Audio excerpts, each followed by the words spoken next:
I usually use, I don't know, what is that, 14 inches, 12 inches?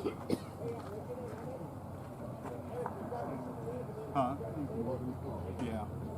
More than a foot. You can put them a little closer if you want, 10 inches, but I just keep them apart, bed that trap good. Do you off-center it all at all? I don't on them. I just kind of keep it in there. A lot of times it just, you don't really have to cover them like you would a coyote or anything else like that. So I'll just use leaves. You can just rough break it up.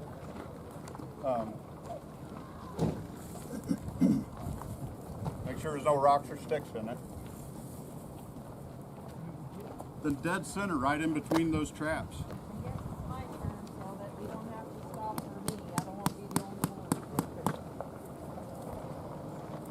That pipe goes right there. We'll put a little, I can't get it to stay, but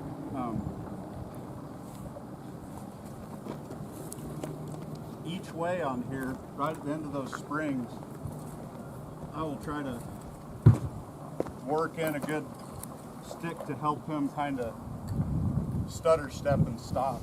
And then usually next place he goes is to that. He hops right over on it and zips over there to that one, and his buddy comes up and gets hammered in that one, and he's over here.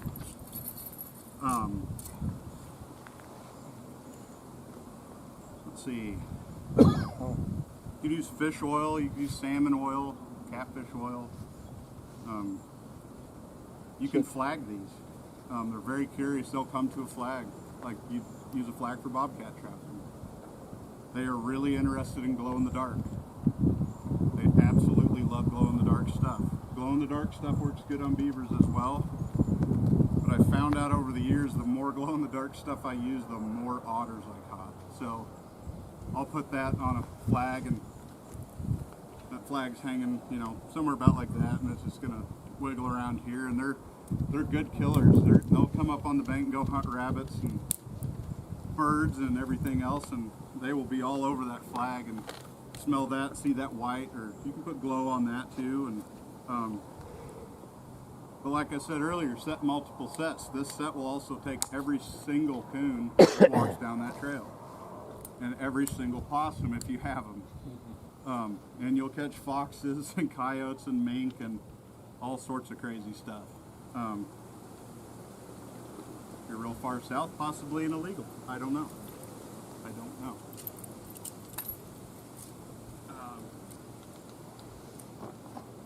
Anybody have any questions so far?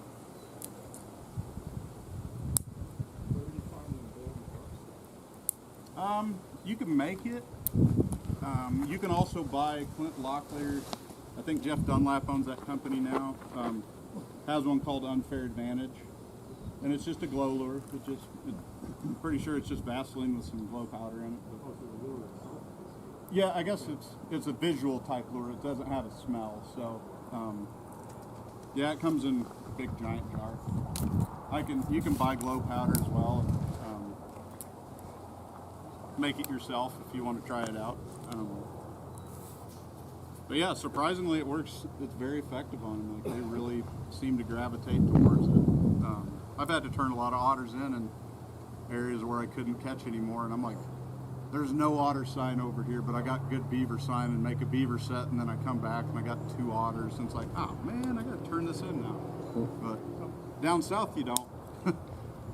Any particular color of that glow powder that would work better than others, or anything? You know, I don't know. I make my own that's blue. I use it for cats because cats can see blue. See blue, purple, green. I don't know what an otter can see, honestly. So I've always just used that blue or green, mostly green, and it's seemed to do okay. I wouldn't say it's like just you may not whoop the world in it. I really saw an up in my catch with it, just because I think they're just so curious. See, any more questions about that? Are you going to talk about, do you have any underwater sets? Yeah. Well, my underwater sets, I'll just use normal conibears.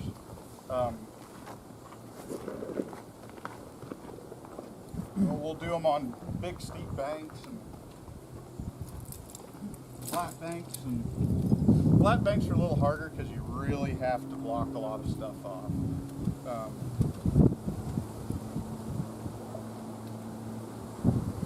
We can go over that though. Let's go with the steep banks first. So or pretend our otters have a trail diving off here and the water's down here where all these sticks are. I will go water level, just barely under the water with that trap. As for these work great if you can use them.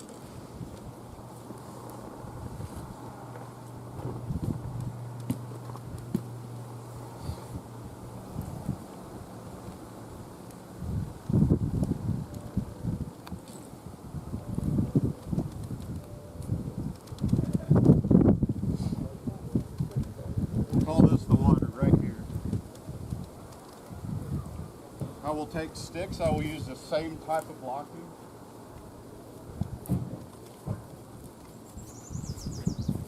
And I will make an absolute hole for that thing to find.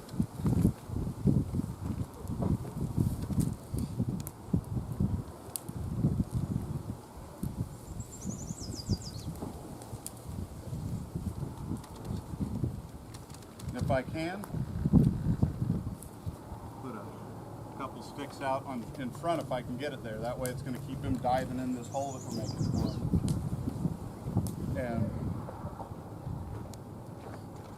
it's pretty simple, no magic trick. Just show him where to get killed. Matter where you put your trigger, close to the bank or out from the bank. I don't know. For the top or bottom. Oh, top or bottom? Yeah. Trigger to the bank or away from the bank? A lot of times, if I can use these H stands, that trigger of mine's going to be on the bottom, so it'll be facing. It'll be To the bank. to the bank. Just like what you got there. Yep. If I have to use stand like that other type of stand, a lot of times it's just easier to put them on top. You What can percentage even. of your otter are you getting coming up instead of going down? 10%, 5%? I would say more are coming down into it than coming up through it. Just because I'll try to remember which side my chain's on and how I set it, just so I can try to look at that. Of course, then half the time you forget, but it seems the majority of them are coming up somewhere and they're crossing over and then they're diving into another area, and that's usually where I'll put this kind of stuff. If you're in a state where you have to be half submerged and you got really shallow water, don't be afraid to make that otter crawl under that trap so you can stay legal. You can do this very easily with otters and it works fantastic. They will do it. I've got lots of pictures of it. I will take my hammer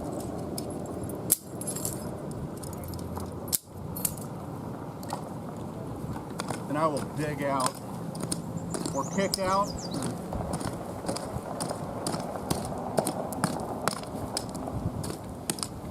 I will kick everything out until that water will meet the middle of those springs where I have to be. You can't do that if it's a rocky stream.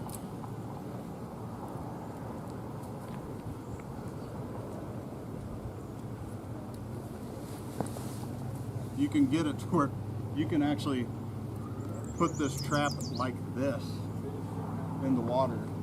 So you got to be fully submerged or half submerged, whatever it is. But that water's really shallow and you know you got otters coming through it. They will dive under that.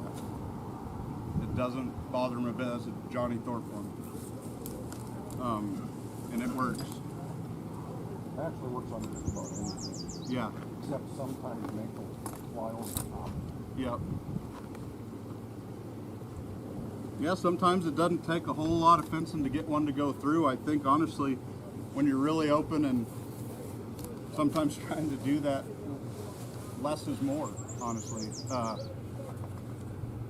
Sometimes I think that they see that and they gotta go through it.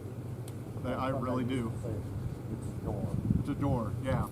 Like I've watched in snow and in the mud, otter going through over here, see the tracks go all the way over and wham, and you got him in your trap. It's like, he's just curious.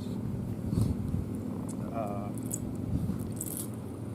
about any deep water sets like bottom edge or baited trigger buckets? Bottom edges work great. I've never caught one in an underwater bucket, but I always try it because I want to. How about baited triggers? Under ice, yes. You know those squeaky sharks that you can buy at the dollar store? Yeah. Or squeaky frogs? You can paint them things white and jam them on a trigger and hang that thing under the ice, and you will catch otters and mink. With that, they'll just zero right in and smack it. Usually I don't use any type of bait for them just because I'm not saying it doesn't work, they're just so good at killing stuff. I think it's not as high a percentage using bait. I think more if you catch one on bait, it's more of a curiosity than anything. See what kind of happens. I like those big underwater stands too. I just didn't want to bring one. I had them all packed up in the loft. So here in Idaho or anywhere where the otter population's not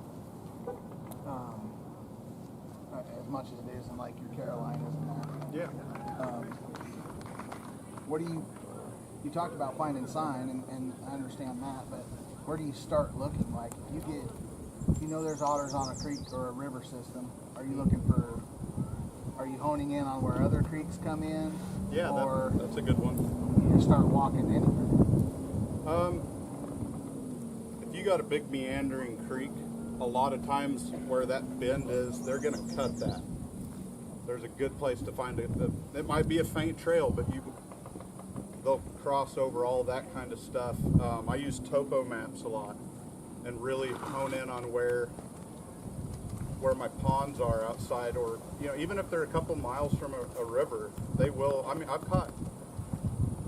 got videos on my phone of catching otters 2 miles in the sagebrush going to a freaking pond somewhere. And that's the only reason I even would think that was it, because they had these canals or ponds up in this area that were full of carp and bass. 2 miles out in the sagebrush, I'm coyote trapping and come up on an otter of all things. It's like, holy crap, what is he doing up here?